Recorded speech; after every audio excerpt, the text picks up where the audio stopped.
Alley. This is Sports and More with Dean Millard.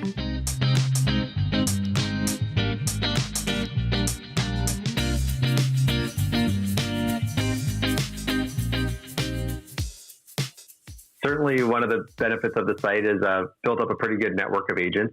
And I conducted an anonymous agent survey, which before kind of life changed in the last few weeks, I was going to get the results out. So it's delayed a little bit. We'll hope to get the results published in the next week or two.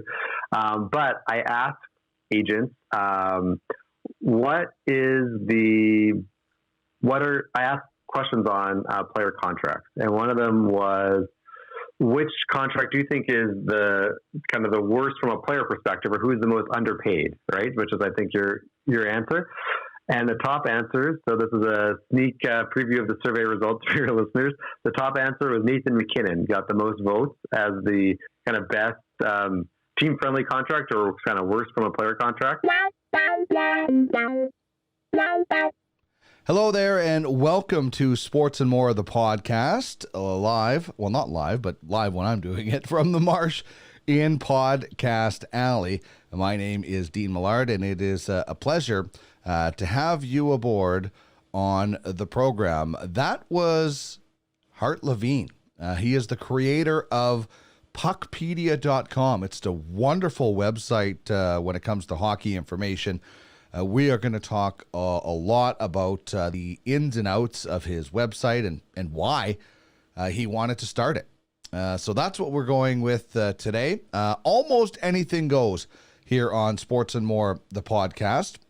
We don't talk about religion ever, and we pretty much always stay away from politics, but pretty much anything else goes. So if you want to hit us up with a question, you can do so. Here is the lineup today, and what I'm going with on a couple of TVs here in the Marsh. On the left, it's Game 3. There's Kelly Rudy, beauty lid, 93. I used to have one of those neck protectors he's wearing. So this is Game 7, 93, Leafs Kings. For all my Leaf watchers out there, this is for you. I know this is a fun memory for you guys, much like 97 is for Andy Moog fans. And on the right, we got the wonderful documentary Into the Wind. Steve Nash, part of this, about the great legendary Terry Fox. So that's what we have going watching today. If you are listening and you're wondering what I'm talking about, you can head to our YouTube channel, Sports and More, and watch the show. We also stream it on our social media feeds. So with Hart Levine today from Puckpedia, we're going to talk about your one-stop shop for hockey info. You can get your stats. You can find out about contracts. There's a capologist. There's a massive agents list. So we're going to dive into that website. Our top 3 is 3 things you miss about sports. And our poll question is regarding Jonathan Quick and a buyout, which you can do at puckpedia.com. Both our top 3 and our poll question are presented by Ultimate Franchise Fantasy Sports. You know, fantasy sports are great when they are playing, but right now with the Ultimate Franchise Fantasy Sports, it's more realistic than ever as soon as they get back to playing. But I'm going to tell you about what they're doing right now in the meantime. You can own one of only 31 professional fantasy hockey franchises in the world. 23-man rosters, 27-player reserve list. Once you draft a player, he's yours until you either trade or sell him. So only 31 teams on this platform, only one team will be able to own Connor McDavid. You can stockpile for the future with a 27-player reserve list. You can become a scout. That's where you scout players in the CHL or wherever, and then you sell them to franchises. There is so much to do in this platform. These guys are digital assets. Use digital currency to buy and sell players, build a championship team now, stockpile for the future. So if you want to get a franchise, get a pen, write down this website. If you're watching, you can see the link on the screen. It's www.airauctioneer.com/UFF sports NHL fantasy franchise auction. Head there, open your free account, make your bid. You will be notified if you are outbid.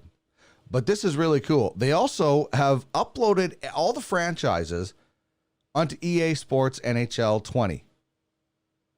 And they're having a playoff. Right now, my team, Duckman's Dominators, they just went up 3-2 in my series against the Grizzlies. So if you have a franchise or you get a franchise, you just want to check it out, you can go check it out and you can watch your games with James Cebulski and Ray Ferraro doing the play-by-play for you. So there it is. In this format, you own the game, so get in the game.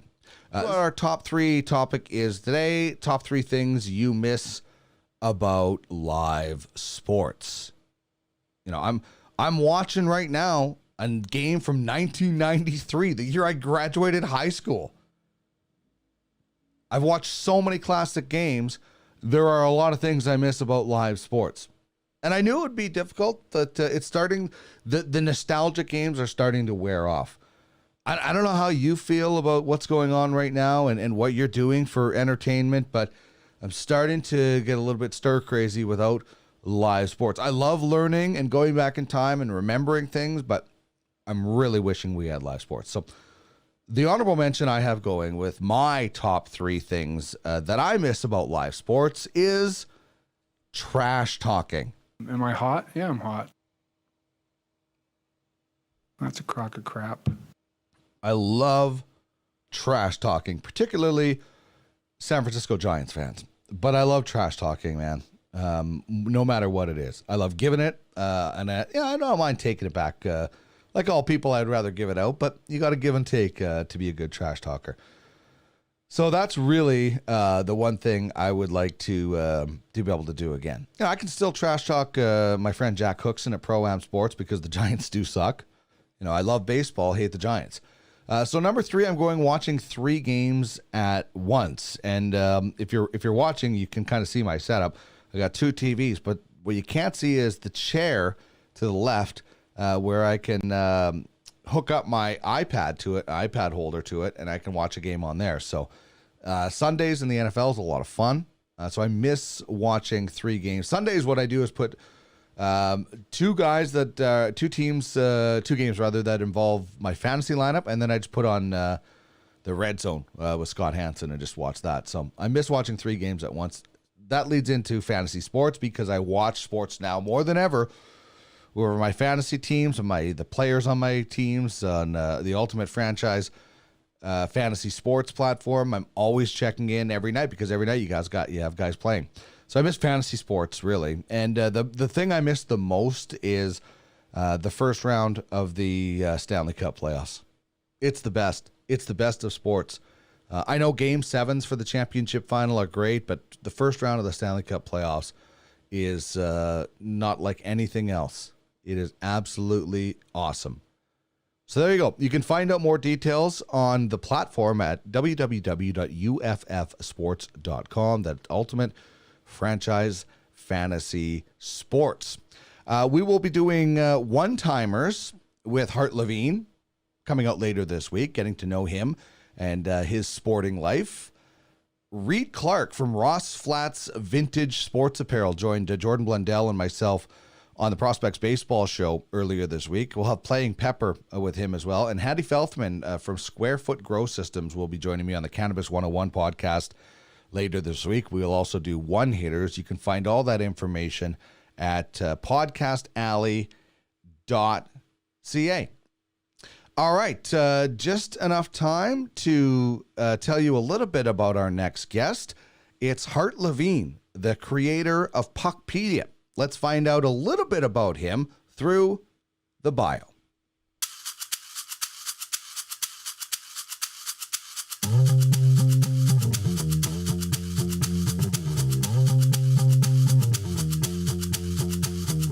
Time for the bio. Hart Levine was born in Edmonton, Alberta, and lived in the city most of his life.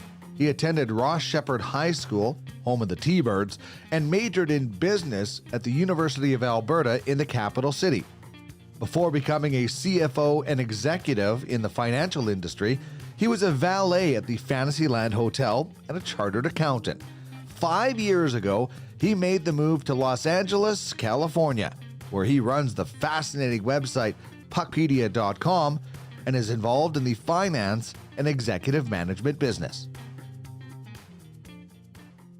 Hart, it is great to catch up with you. I've been a fan of the website for a long time, puckpedia.com, and I'm pleased to be able to chat with you right now. I wish we were we could be chatting about the Stanley Cup playoffs, but life is a little different. I guess before we get into Puckpedia, how has life during everything that we are in right now, how has it affected you? And have you found maybe Puckpedia has seen an uptick in visits? It has definitely impacted things. Basically staying home feels, get a little bit of rec time, like you're in prison each day to get outside, but it's definitely different. The website, I think, when things shut down, people weren't really thinking about hockey and worrying about it. But now that there's been a lot of entry level contracts being signed, some other contracts being signed, certainly seeing an uptick now, but not like we would probably see during normal playoffs and kind of how it was before, like right after the trade deadline is a busy time, but certainly hoping that we get some decision on what's going to happen or some plan, and that will get people back on the site and daydreaming about why they're smarter than their team's GM. Yeah, no doubt. I did talk radio for a few years, and there was a lot of guys, including me, myself at times, that thought we were all smarter than coaches and GMs. And I guess that's the beautiful thing about being a fan, is, being able to have your opinion and strong opinions at that, and being able to find a lot of the information to try to back your opinions at a website like puckpedia.com. So let's kind of give me the overview of how, or I guess give me just a general overview of what puckpedia.com is for those who have yet to be at the site. Okay, great. So Puckpedia is called the ultimate source for hockey fans and professionals, and it's really should be a one-stop shop for you to get a lot of your hockey critical information. So it has all the player contracts, both past and current, and going forward, all the cap calculations for individual player. For the teams, it has the full cap picture for the current year and going out future years, both projections for the year and then all the other consequences. Some other calculations like buyouts and things like that. It also has injury news, updates from the teams, scores, schedule. I would say one of the most unique aspects and most popular is our agent information. So Puckpedia is the only place you can find an agent leaderboard showing all the NHL player agents ranked by the total value of the contract that they have, and then under each agent a list of all the players that they represent in all the contracts. And then we also have an Ask the Capologist section where people can submit some questions about the CBA or salary cap, and they get an answer. And there's a bunch of previous answers and write-ups on key aspects on there as well. So I guess that's it in a snapshot. Basically, everything you'd want to see all in one place, hopefully. I love it, and I can't wait to kind of drill down on some of the specific things that you do, because I really am interested in being able to expand how I use the website personally, because it's especially if you're any kind of in on-air situation, this is a great resource to go to, and one that I've grown to trust. So why and when did you start things up with puckpedia.com? Well, I think the why kind of just touched on it, is as a fan and someone that would want to daydream and think about different transactions, or if transactions happened, I'd want to get the information. I found that there were some good sites out there, but they were very segmented, and you had to go to one site for the advanced statistics, another site for salary cap information, another place to get some of the basic information, maybe another place for draft info, another place for the latest injury news, and I just wanted it all in one place. So really, it started as a fan and someone that used a lot of hockey sites. What did I want to see? And I wanted to see it all in one place. So when there's news about a potential Oiler trade, I could go look up that player, see all their contract information, both their basic and their advanced stats, all in one spot, and see the cap situation for the Oilers, for example, and have it all right there. So that was kind of the vision.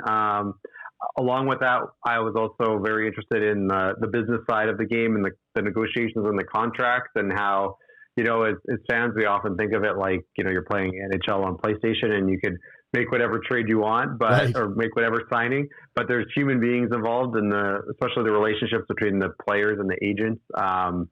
It factors into it. So that led me to realize also that wasn't really out there. And, that was the vision for the site. And, we launched in June 2018. Took about a year and a half before that, from when the idea was first written down on a piece of paper to getting it launched. And so now we're coming up on just about 2 years being live. So was there a specific light bulb moment where you said, you know what, I can't find this anywhere, I'm doing that? Was there kind of like if they were making a movie about Puckpedia.com, who gets to play me? That's the most important part. First of all, who gets to play you? And what's that kind of light bulb moment where you said, I'm just doing a website now. I'm just going to do this on my own. I can't find the information anywhere. I want to see this. Was there, one moment where you were in a particular situation and said, I'm going with this now? I would say it had kind of been building for a few years. I had sent some suggestions to the sites that were out there about how to make them what I thought was better, or at least make it so it was something that met more of my needs. And then, the year or two before, just trade deadline, free agency, just different trades or rumors, and just having all these tabs open when I was supposed to be, at work. And like most good Canadians, I had all my hockey sites open instead, but just having to flip between these different sites for, like I said, advanced stats, basic stats, salary cap information, injury news.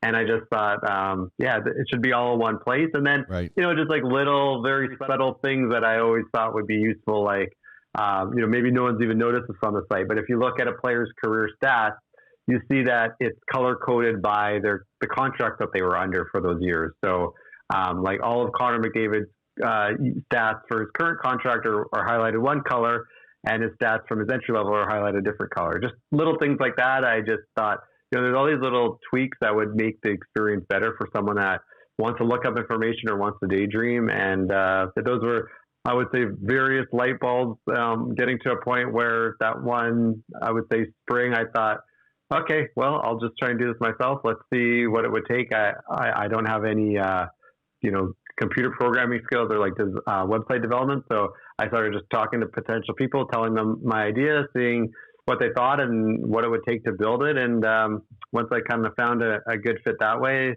just decided to take the plunge and build it, and hope that really the business model of build something that I would like made sense, that other people would want to see it as well. I love that you just talked. I didn't even notice. I noticed the colors, but I didn't notice the meaning behind them. And so green is entry level. I just grabbed Brandon Dubinsky as a green is entry, kind of blue is second, and then different colors for different the amount of contracts. Is that how it works? Yeah. So each contract would be a different color on their career stats. Oh, cool. Just a little thing, because I would be flipping again, because, I'd be looking at a player's career stats and their contracts and thinking, God, what would possibly give the GM the idea to sign this contract? Like what year were they coming off of? What was the career year? Like with a super high shooting percentage, that usually end up with big contracts. And then, I was kind of flipping back and forth, and just thought, well, that's an easy thing to do. Let's just have them different color coding so you can see what led from one contract to the next. Oh, that's beautiful. So how has it changed? You just mentioned a few changes. How has the site evolved, I guess, from like what you thought it was going to be to what it's developed into now? I'm sure it's somewhat similar, but I'm sure there's been some nice surprises along the way that you're like, oh, that's kind of a cool feature we can add in. Yeah, I would say the biggest kind of theme of the changes has been taking it from more one-dimensional, where you just go and like kind of look at things, to being a little bit more 2D or 3D, where you can interact and the people going on the site can access more things themselves. So the first kind of stage of that was the player dashboard, which was built so that people can filter and sort and kind of slice and dice on whatever set of criteria they want. I mean, we have the basic and the advanced stats and all the contract information in our database. So instead of having to export it and play with it all in Excel. Like, let's have it so people can go and use the player dashboard and get the various lists of people themselves. So that was added shortly after the launch, and we've kind of kept updating it and making better versions of it based on good feedback. And then the next part was really taking that to the next level was our My Puckpedia GM mode.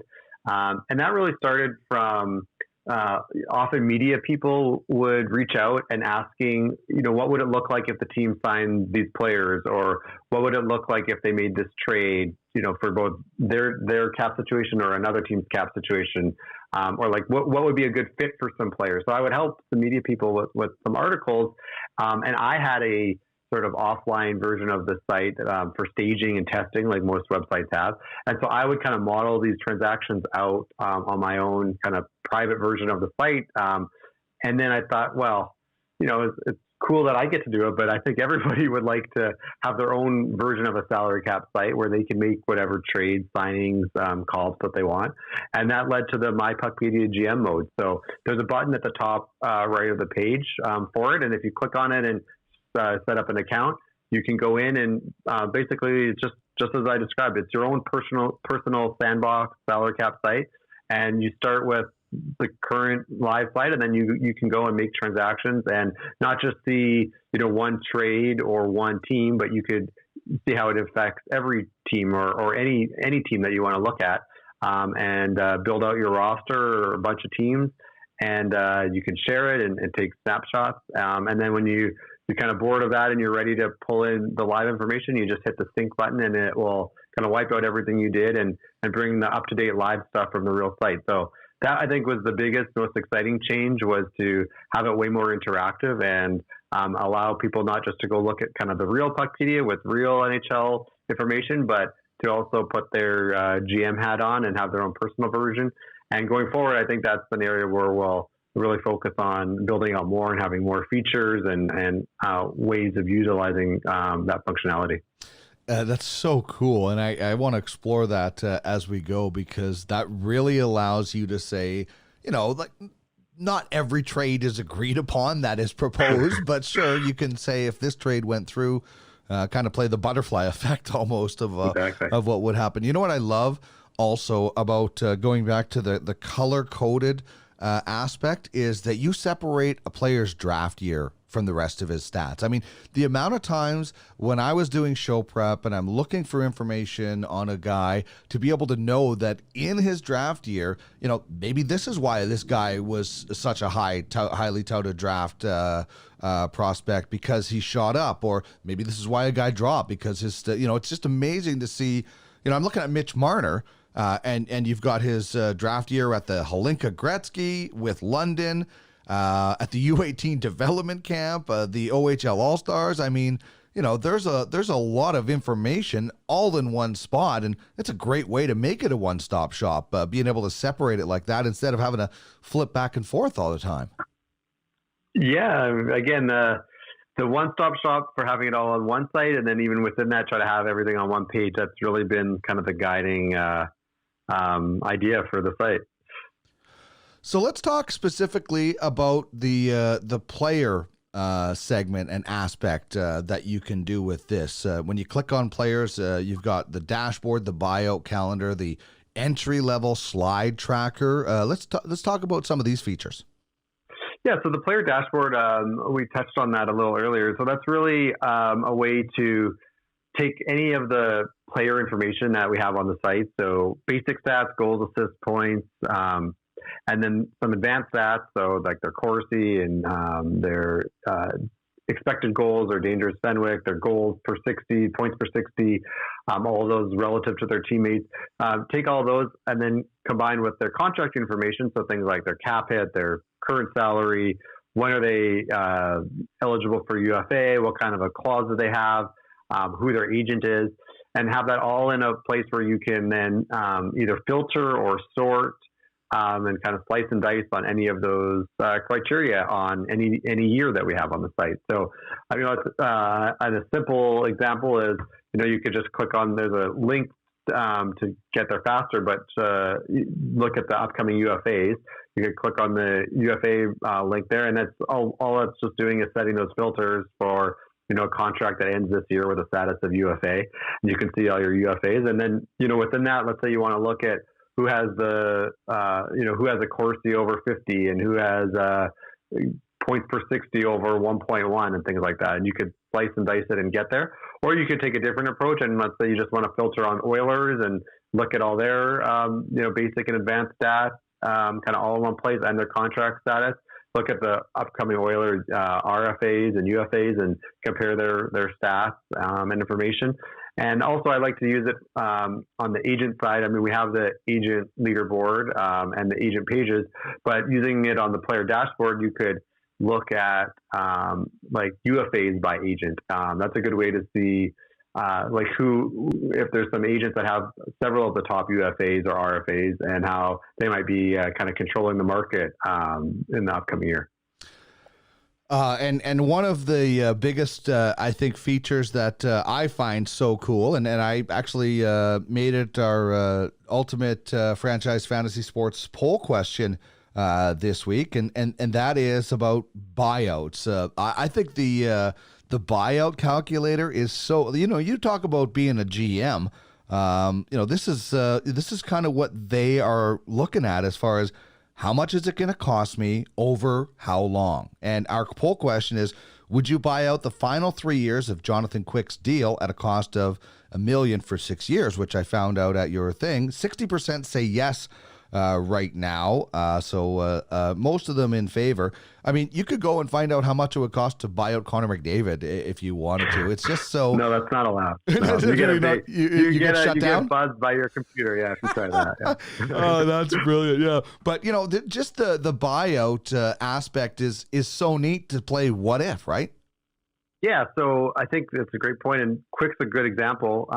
I think a lot of casual fans know you can buy players out, and then I think most fans even know that the cost of the buyout is 2/3 the remaining contract over twice the remaining years, and then that's the $1 million a year for Quick. But the kind of more useful thing for a team is what the cap hit is, and that's a little bit more complicated calculation because it involves how much the actual buyout cost is, but it also takes into account signing bonuses, and also there's part of the calculation comparing what the cap hit is versus their contract salary in that year. So if you look at Jonathan Quick's buyout on the site, you'll see the cost is $1 million a year for 6 years. The actual cap hit is 3.3 next year, then 3.8, then 4.3, and then $1 million a year for the 3 years remaining. Oh, so okay. I think again there's a lot of calculations and things that I think either people aren't familiar with or they kind of have the general idea. But again, I know as a fan, I was when I would be daydreaming about buyouts, had my calculator open or my Excel open, and I was manually calculating it. So it's nice to just click a button, see it all right in front of you. So so the annual buyout cost is what they would pay Jonathan Quick. His cap hit though, that's I totally got the question backwards because the big number you're realizing is 3.8 million, right? And then 3.8 and then 4.3 and then 111, right? Yep. So and that's because the buyout cap hit is also incorporates the difference between what the cap hit was and what his salary or pay was that year.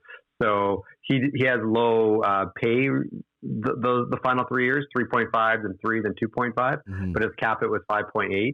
So that difference basically gets added to the buyout cost. So that's why the cap hit is 3.3, 3.8, 4.3, and then down to the 1 million for the 3 years after the contract. So that matters. So for some teams though, like we won't pick on teams, but we know the teams that care most about the dollars.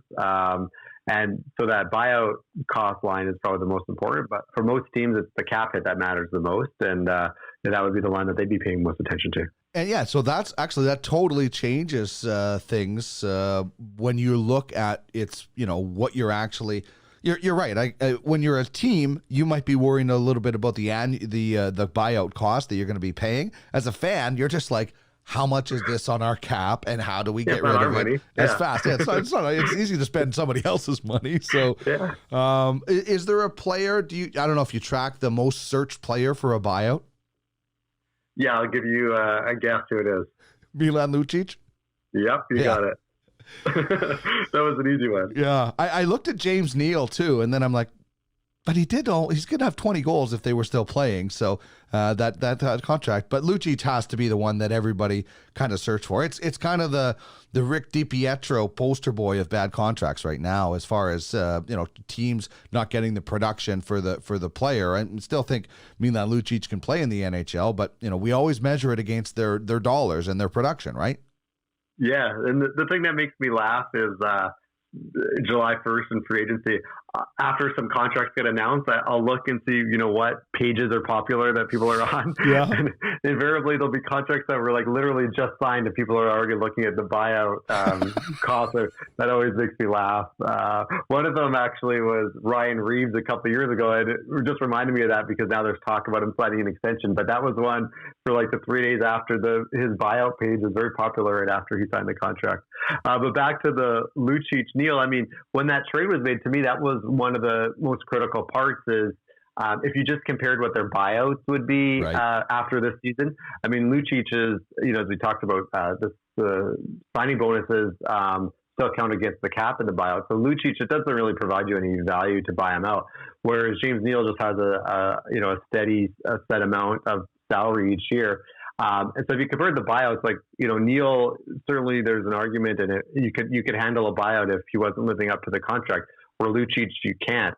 So when I looked at that trade, it was like, if Neal provides value, that's a bonus. But kind of the worst case is he's not useful. And then after the season, you can buy him out. Whereas Lucic, like, there was really no way to buy that contract out as it was. Yeah. Are you seeing, maybe not all, but maybe more contracts almost being, they call it buyout proof because of the bonuses? You seeing more and more players get that? Maybe the upper echelon players, I'm not sure, but are you seeing more contracts maybe what they call buyout proof because buying them out makes no sense? Yeah, I think that really hit the peak a couple of years ago, like around that time when Lucic and Eriksson and all those guys signed their contracts. That's when we saw the most of those buyout proofs. So the agents had kind of figured that out then. I think in the last year or two, you're seeing a little bit less, especially for those players that, maybe the GM knows that the cap hit and the contract lengths are pretty, he's paying a big price. So at least he's holding firm a little bit more on that structure so that it is possible to be bought out. I mean, I even look at a contract like Chris Russell with the lower salary towards the end of the year. It's a little bit easier to buy out, at least financially. So I think some GMs sort of were figuring that out, I would say 2 to 3 years ago, and we were seeing a little bit less of those buyout proof ones. I think it hit its peak, in that Lucic Eriksson summer. Yeah, and then there's the buyouts. As a fan, you look at a buyout right away and you're like, awesome. And then 3 years later, when you're still paying guys that are maybe not even in the league anymore. Like, I mean, who's the Benoit Pouliot for the Edmonton Oilers? I don't know if they're still paying that guy, but Oh yeah. Yeah. So you look down a couple of years and you're like, it was good. It's almost like a hangover, right? That fifth beer was really good. Not so good this morning. A couple of years later. The strategic part for me when I look at those is, I often do the math on the cap hit from a buyout versus the cap hit if they retained half the salary and then traded the player to someone. And often the cap hit is pretty similar for the years of the remaining contract, but the big difference being all those years after where you're still paying the cap hit. And I just wonder, like, why we don't see, I mean, we see some of it, but why don't we see more where a team, like, let's take the Oilers with Sekera or Pouliot, like, to retain half of the contract and then and offer whatever draft pick or maybe, lower end prospect to a team to take the player versus having to buy them out. To me, that seems like that would be a better option because you may end up with the same cap hit as the buyout for a couple of years, but is it not worth like a 5th rounder or 4th rounder to then not have to have those remaining years of the cap it from the buyout down the road? Again, maybe they've tried that and it didn't work, but it just seems to me like there's there could be a little bit more creativity on retaining, or even, we saw with Robin Leonard at the deadline last year. That's something that I'm always surprised we don't see more of, where a player basically gets passed around with each team retaining a little bit before getting to the end team. Right. Because you can retain up to half the remaining cap hit. So, you could pass the player around kind of twice, and the last team has a quarter of the cap hit. Why we don't see that more, incentivizing teams to do that are going to be picking up that cap hit. But that seems like a better use of a team's resources, which were draft picks, versus their cap hit, which I think is or cap space, which I think is probably a more valuable resource. So we have a way, basically of determining which contract the fans think is the worst. I guess that you can correlate by how many times that player has searched for buyouts. But is there a way to figure out which contracts they like the most, or what are some of the better contracts out there that when you look at them, obviously you've got the best player in the league, Connor McDavid for the Oilers, you can pay him whatever, right? Because he's the best player. So, but what are some popular contracts that you can track, or that you think personally? Well, how about I'll do a little bit better, and we'll give you a little sneak preview. So I think we'll talk a little bit more about the agent information on the website, but certainly one of the benefits of the site is built up a pretty good network of agents. And I conducted an anonymous agent survey, which before kind of life changed in the last few weeks, I was going to get the results out. So it's delayed a little bit. We'll hope to get the results published in the next week or two. But I asked agents, I asked questions on player contracts. And one of them was, which contract do you think is the kind of the worst from a player perspective, or who's the most underpaid, right? Which is, I think, your answer. And the top answers, so this is a sneak preview of the survey results for your listeners. The top answer was Nathan McKinnon, got the most votes as the kind of best team-friendly contract, or kind of worst from a player contract. And then the next two were David Pastrnak, and a surprising one, Carl Yarncroc from the Nashville Predators, who's on a long-term, low-money deal. Carl Yarncroc. Wow. Wow, that's a bit of a curveball. The first two, you're like, yeah, I can see that for sure, and that's good. And we're, like I said, we're going to get into the agency, because I love that section of it as well. So let's talk about, though, when you go to the team section and you get into specific teams. What can you play around with there? Yeah, so I think from a fan standpoint, that's your place to find out all the critical information about the team. So, at the very top, there's a bit of a snapshot of their cap hit and their cap space, and the latest transactions. If you go down a little bit, then you can see their most recent lineup, courtesy of dailyfaceoff.com, the most recent lineup. But what we put the Puckpedia spin on that is by adding in their cap hits, so you can see by line and defense pairing what the cap hit for those different lines are, which I find interesting to see which teams have a lot of money sunk into their third and fourth line versus kind of all being on the top line. And then we have some of the most recent tweets from the team and key media people that cover the team. And then finally kind of the core of the site, which is the sort of cap table, all the players, their cap hits. You can switch between their cap hit and their salary, and see how much they actually get paid versus their cap hit. And you can see what then the total cap hit is, cap space, how much cap hit could a team add today during the season and still fit under the cap. And then things like the team's draft picks, what they have available, where the draft picks came from, or who they traded them to. And then if you're really interested in seeing the details of the salary cap calculations, you can even see the daily tracker showing all the days, how many days of the season that a player was on the roster, and how much of that cap hit counts. So there's a lot of information on the page. I guess I also should mention all the players that a team has the rights to. So not just the NHL players, but all the players in the minors or draft picks or unsigned draft picks. That's all on there as well. So that's really kind of your hub for information about your favorite team or any team.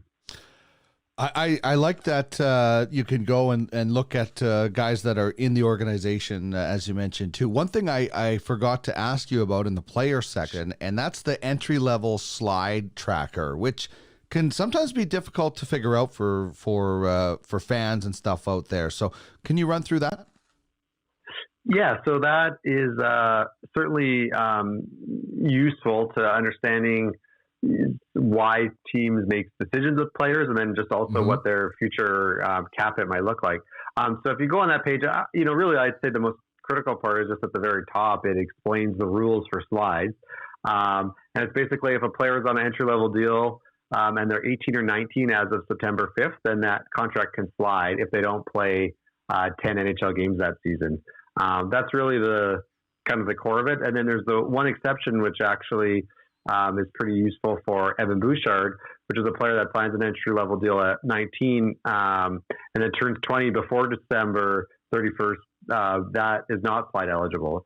And based on his birthday and everything, he kind of just met the criteria. So that's one of the reasons I think we didn't see Evan Bouchard in the NHL this year is he's able to play in the minors in the AHL because those are different rules. But he's old enough to play in the AHL. But if he doesn't play in the NHL, if he doesn't play 10 games in the NHL, that contract will slide. So I think they were very, they're obviously worried about his development and want to make sure he's going to be ready for full-time action and get a lot of minutes in the minors. But I think certainly on the side, they're also considering that if they don't play in the 10 games, he'll be able to slide this season. And that's such an interesting and sometimes a rule that people don't know about. Like you're always talking at the start of the year about that 9-game limit, right? Is he going to play his 9 games? Look, Leon Draisaitl went past that and then ended up getting sent down at some point. Kirby Dach, this year was being watched of the Saskatoon Blades, and he blew past that, and I think he played like 60 games or something like that with. Listen, you're not worrying about it with, a Connor McDavid or Taylor Hall or, some of these guys. But there are players that you're watching about this. And this, I love how you have the games remaining on some of these players. And this is obviously a little bit more critical at the beginning of the season. When you get down to May March and things like that. If you're still there, you're still there. But it's really critical for the beginning of this. I imagine that gets a lot of use in September, October, November. Yeah, definitely. And then, I get a lot of use out of it when I start seeing, okay, who do I think is not going to play NHL games this year? And I start sliding their contracts on the site as well. So I'm a frequent user of that page. It helps me kind of process the slides on the website. Oh, that's beautiful. We're speaking with Hart Levine, the man behind Puckpedia.com here on Sports and More, the podcast. As we alluded to, there's quite an extensive agent section on the website.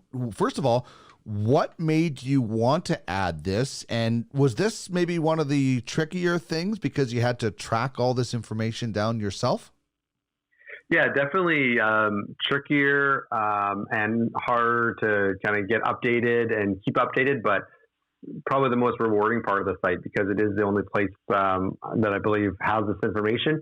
And I get a lot of great feedback from media people and team personnel and agents, especially how often they use that section. So, I think what led to it was, as I think a lot of people playing, NHL on PlayStation and making trades all the time, you realize it's not quite that easy. Or trying to find players, you realize it's not quite that easy. I really was interested in the business side. And July 1st, you hear all these contracts, and then you'd read in the paper about how the same agent represented some players, multiple players that were involved.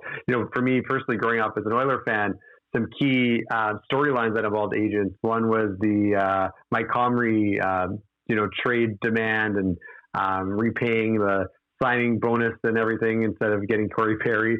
And what impact would that? I remember at the time thinking, well, what impact would that make? Does that agent represent other players on the Oilers or other players the Oilers might want? Because that doesn't seem like a good relationship now. And the other one was on Nylander when he sort of signed and not signed with the Oilers and in Washington. And what did that mean for the relationship? So that just kind of from a earlier on stage, I think that kind of planted the seeds of realizing that there are real dynamics in place, and what could that mean for your team? And I started thinking, yeah, we initially thought it would be really interesting to know, on a team, what agents represent those players, or for free agents, and seeing those connections. Mm-hmm. And then once I started kind of gathering or trying to gather the data, I realized, well, if I know what agents represent each players, I can sort of rank them and have a leaderboard for that and see who the top agents are. Because again, when you just read an article, you'd hear top agent so-and-so. Well, how many top agents are there? Right, is that top 1, top 3, top 57, right?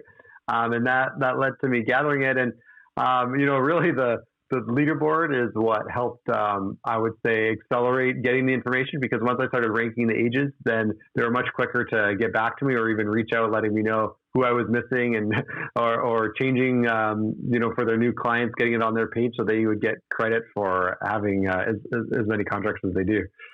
And I love how you can separate it between the agent leaderboard and the agency leaderboard, and find out how many clients Octagon has or CAA or what it might be. So I like how you can separate it, active contracts, the current AAV, the largest AAV. There's lots of different ways to look at agent leaderboards, much like you can search an NHL team or an NHL, the league, and say who leads the league in goals, who leads the league in assists. There's different way to rank agencies rather. And you mentioned that you're starting to be in contact. Are you in contact quite a bit with agents and GMs, or is it just agents, or what's the contact level like for you since you've got into this?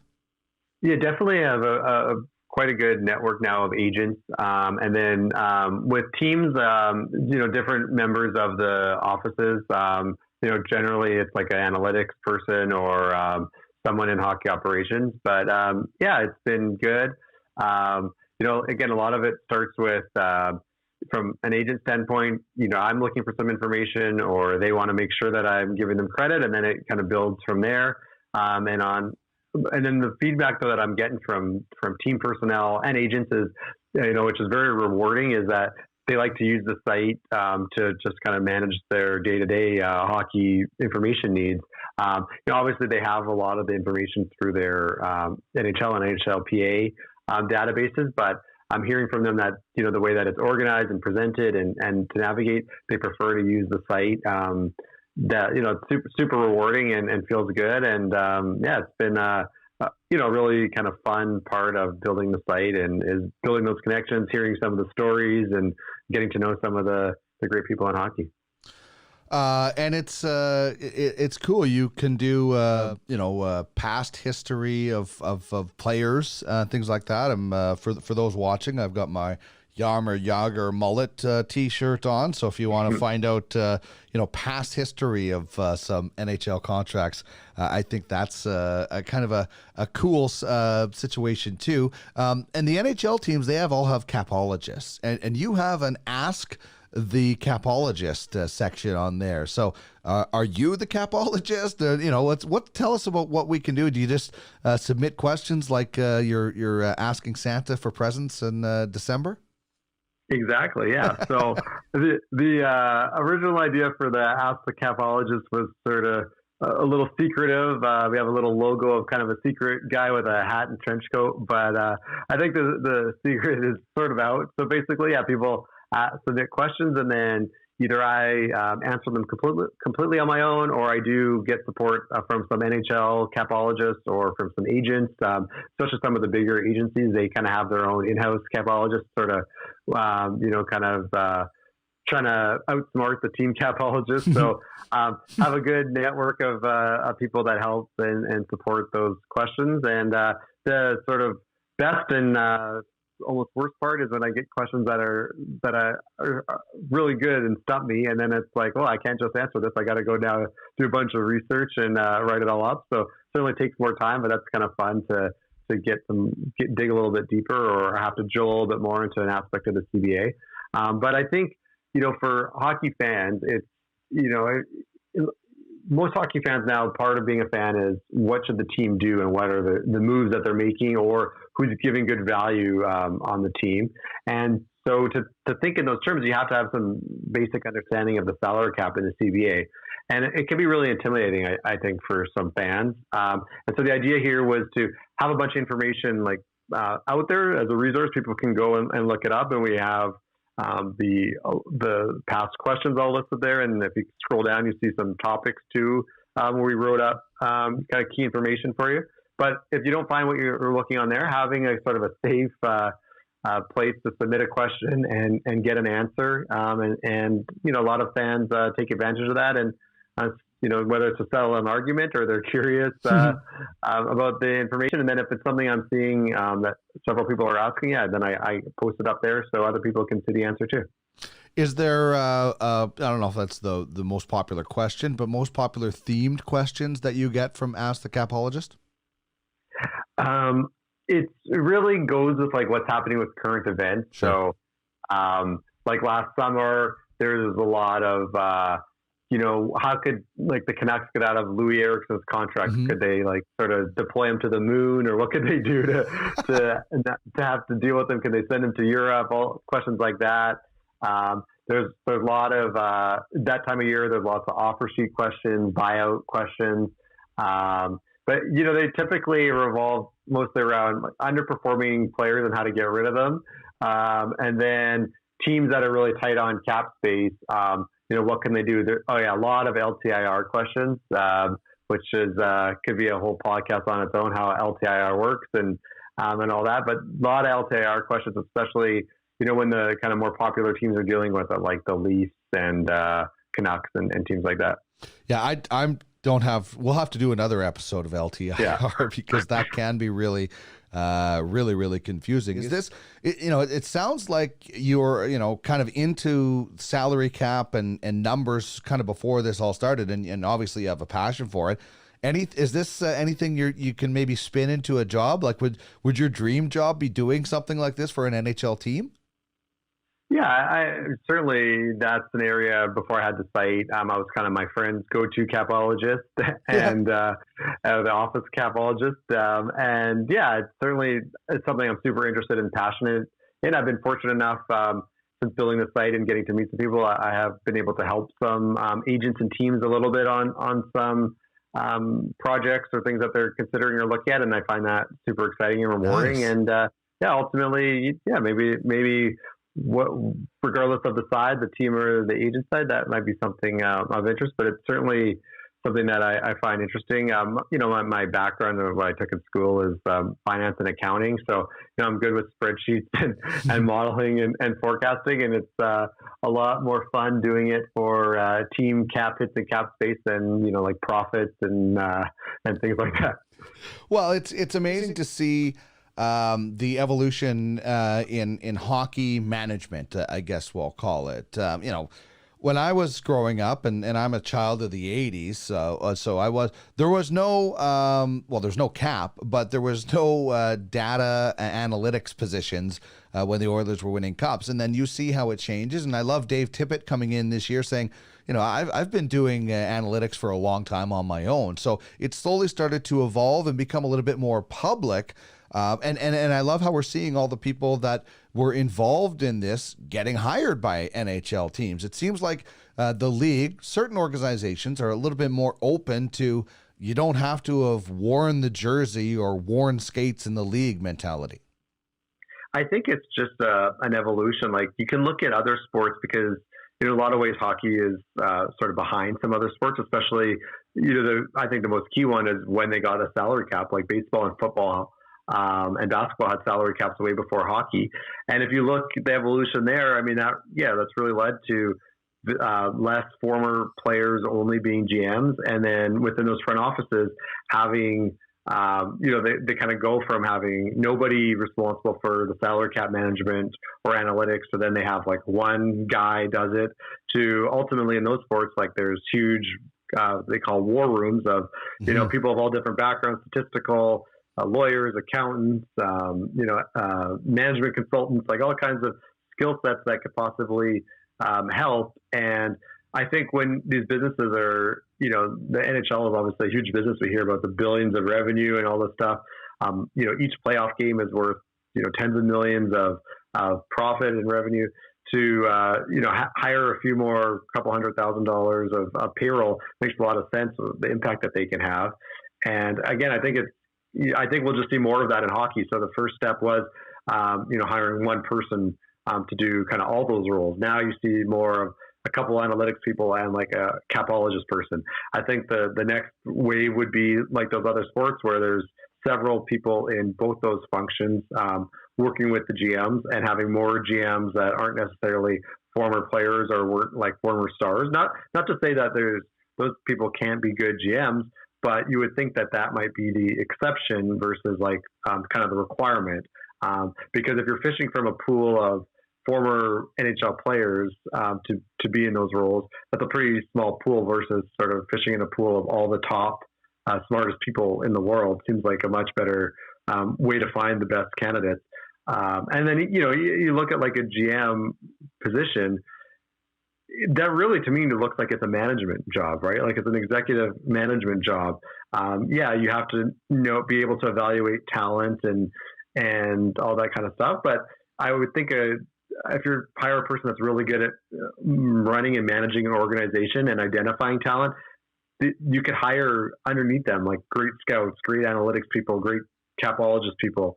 And it should really be someone then in that role that is a great manager, a great leader, and kind of sets the strategic vision. So I think we've seen a little bit of that evolution, but again, I think it's kind of easy to predict where things are going to go in hockey because you can just copy from other sports since they're sort of a few years ahead of the curve.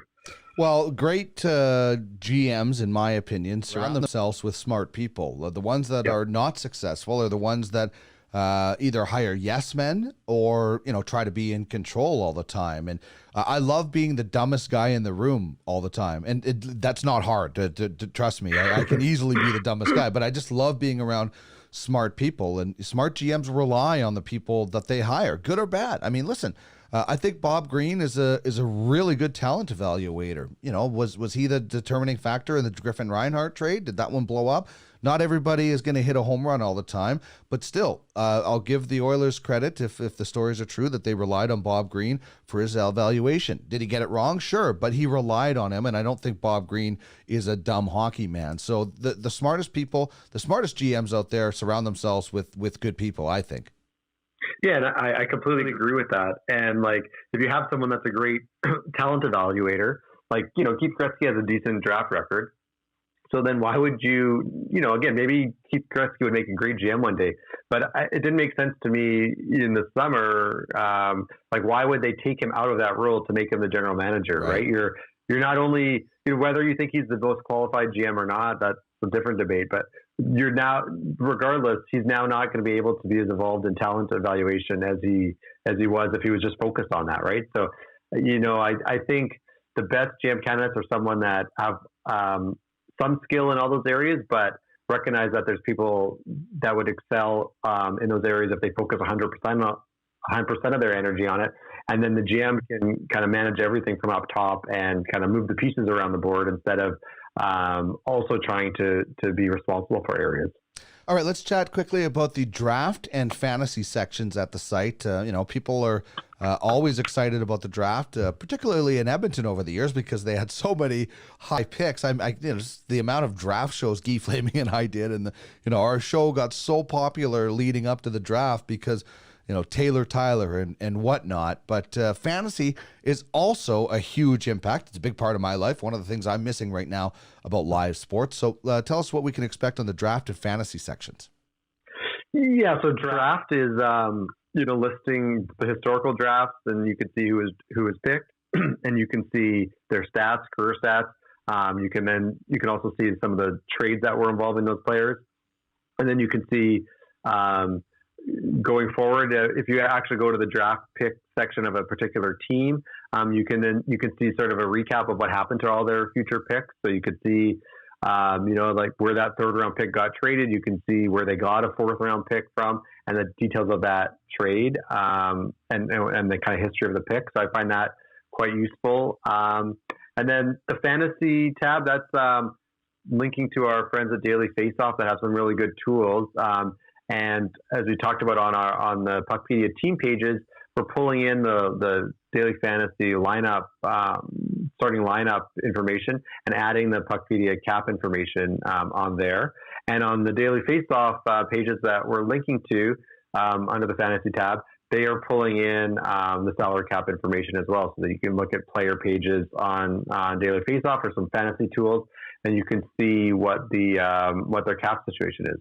So I think as an avid fantasy player, you want to get the information about who's playing, who's starting, and then I think it's useful to see contract information, because that often, rightly or wrongly, drives decisions on where players will play in the lineup, and what the coaches or GMs might do based on what's happening with their with their contract. And then on the site, we also have injury information, which is obviously critical to making fantasy decisions. But I think ultimately, if you want to let your imagination run wild, I think our My Puckpedia GM mode is a great place to go, and then you can kind of build out your whole world of the NHL and make all the transactions that you want. Yeah, I can't wait to dive into that a little bit more. And it will be picking up steam as the game continues, whenever that is. You said you're in contact with a lot of different people involved in the game. What sort of things are you hearing on their opinion, and what do you think happens? Will we see a Stanley Cup handed out for this season? I think that there's so much money involved that it's critical for them to have a Stanley Cup awarded. The part of how that happens is super unknown. Like I kind of got some fatigue from seeing all the different proposals of how the end of the season might work, because it doesn't really matter until we know when it can start. But I wouldn't be surprised if there's some version of a little bit of a regular season and then a playoff tournament. Maybe that ends up next fall or later, or even later in towards the end of this calendar year. But I think there will be some version of finishing the season. I think the most interesting part from, I guess me having the Puckpedia site and figuring out what's going to happen with the calculations and the salary cap and everything is that part is, how do they handle the lost revenues? What does that look like going forward? And my theory is that we know that the TV contract is up in 2 years, right? So everyone was expecting 3 years from now, there would be a big bump in the salary cap, because that would be the new US TV contract. And we even saw some contracts that were sort of ending right before that. So my theory, and just a theory, is that they do some kind of averaging where they kind of look at the salary cap over a 3-year period. So we know it's going to be much lower this next year from all the lost revenue. Maybe that second year gets back to sort of what they were expecting.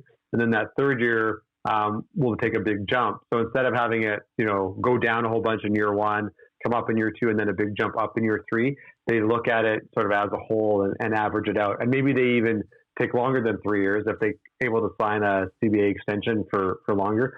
Maybe they know, they take the first couple of years of the higher TV contract and kind of bring that in and bring, sort of artificially bring up the salary cap for next year, and then bring it down a little bit from what it might normally jump to on its own when we have that new contract. So that would be my guess. I really would be shocked if we see the salary cap drop next year. It would just kind of wreak havoc on teams and contracts, and I just don't think the players and the agents would go for that. I actually tweeted this out a little while ago, but I think last I looked, there was about 35% of the players that have played 40 plus games this year still don't have contracts for next year. Wow. So if you do something that makes it so it's like almost everyone has to sign for way under their value or like close to the minimum just to fit everyone under their salary cap, I don't think that that's going to get votes or support. So I think they're going to have to figure out how to keep the salary cap higher, and I think that would be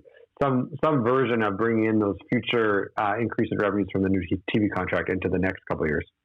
Awesome stuff. Hart Levine is the creator of Puckpedia.com, one-stop shopping for your NHL stats, needs, contracts, agents. He has it all. Hart, this has been a lot of fun. I really enjoyed getting to know the site a little bit more, and I can't wait to dive into it. Best of luck with this and whatever maybe comes out of it. Remember the little guys if you end up on an NHL team. I really appreciate it. And growing up in Edmonton, I was a big fan of the Pipeline Show and followed you. And it's great to chat with you. Thanks a lot. Then the snow came down. I smiled, you frowned. I said, let's build a snowman. You said, you're on your own, man. I said, let's bust out the skates, sticks, toques, skis, boots, toboggans.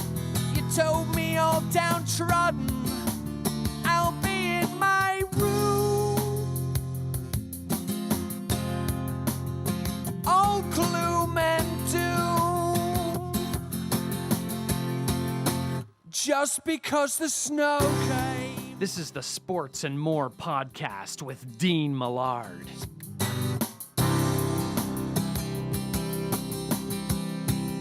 The day before the snow came. That is the great sounds of Sweet Bejesus from their debut album, Policeman's Creek. That is Winter Suckface. And I really appreciate that Kevin Dabbs and Christian Gutzis allow me to use their creative genius, their debut album, Policeman's Creek. You can get it on Apple Music, and it's awesome. There's a lot of great songs, and it's the official band of Sports and More. And, of course, big thanks to Hart Levine of puckpedia.com for kind of taking us inside the website and the amazing things that you can do on that website if you're a hockey fan. It's a bit of a game changer as far as one-stop shopping is concerned. One of the things you can do on that website is you can have the buyout calculator, the buyout calculations. So our Ultimate Franchise Fantasy Sports poll question is, would you buy out the final 3 years of Jonathan Quick's 10-year contract for the LA Kings? Now, this is where I was a little bit confused, as you heard. The cost is $1 million per season for 6 years, so it doubles the length of the remaining length of the contract. That's what the Kings would pay. So it's a no-brainer if you're looking at it from that point of view. And I think a lot of people say, oh, okay, 6 years, $1 million per year. That's doable, I guess. But when you actually look at the numbers, and Hart was kind enough to point it out politely to me, it's a little bit different. So anyway, 57% on Twitter have said yes, they would buy out Jonathan Quick's contract. So you can vote at Duck Millard. But here's the thing. The cap hit is what most people will be looking at, as was explained to me. So it's actually 3 years into 6 years, and the actual dollars is $1 million. But the cap hit is 3.8, or 3.3, 3.8, 4.3, then 111. So 3.3 million, 3.8 million, 4.3 million. Then you get relief for the final 3 years. So on that regard, no, I would not be doing it. I would just ride out the final 3 years of Jonathan Quick. Maybe he retires before that. Who knows? Maybe he has a rebound. And listen, I'm not saying Jonathan Quick is finished by any means, but he is closer to, he's definitely on the back nine. And he's, closer to the end of his career for sure than the beginning of his career. 34 years old next year for Jonathan Quick. So instead of spending 6 years and multiple millions of dollars, I would just be, riding it out and groom the next guy, as the LA Kings are indeed doing. So. Anyway, you can have your say now that I've explained it at Duck Millard. Yes or no, would you buy out Jonathan Quick's remaining 3 years of his contract? And you can find out all that cool information at puckpedia.com. We'll have to get Hart back at some point once again to chat a little bit about some more stuff as he keeps evolving with Puckpedia. And, I love the agent aspect. It's just such a cool concept as well. So that's going to wrap things up for us on episode 43. Big thanks to Hart Levine of puckpedia.com. I hope you enjoyed the show. If you did, please subscribe wherever you get your podcasts and leave us a review. And if you would like to be a part of the show as an advertiser Or if you have some good ideas, shoot me an email, sportsandmorepod@gmail.com. That's sportsandmorepod@gmail.com. And hit us up at sportsandmore.ca. All right. Thank you very much for joining me on this program today. I leave you with the sounds of Falling Fast from Sweet Bejesus and their debut album, Policeman's Creek. Thanks so much for listening, everybody. Playtime is over.